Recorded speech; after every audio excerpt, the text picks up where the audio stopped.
महाराष्ट्राचा पालकमंत्र्यांचा विषय आहे। रायगडच्या पालकमंत्री पदावरून अजूनही धुसफूस थांबलेली नाही। ध्वजवंदन हे अदिती तटकरे या कार्यक्षम मंत्री आहेत। बहिष्कार टाकला आहे शिंदे शिवसेना। अदिती तटकरे या कार्यक्षम मंत्री आहेत।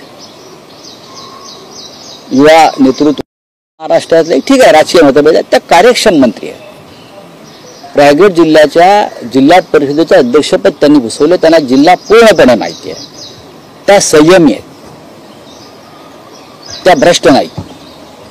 आणि आता जो का प्रगती पुस्तक आलेलं आहे त्यात त्यांना सगळ्यात जास्त मेरिट आणि ग्रेड्स मिळालेले आहेत। रायगड सारख्या जिल्ह्याचं पालक हे गाव गुंडांकडे असता कामा नये। कोणत्याही अत्यंत संयमाने काम करणाऱ्या व्यक्तीकडे असायला पाहिजे, जो भ्रष्टाचाराच्या विरुद्ध ठामपणे उभा राहील। आणि मला असं वाटतं की एक चांगला चेहरा आहे, त्यांच्याकडे जर आला असेल आम्ही त्यांचं स्वागत करतो।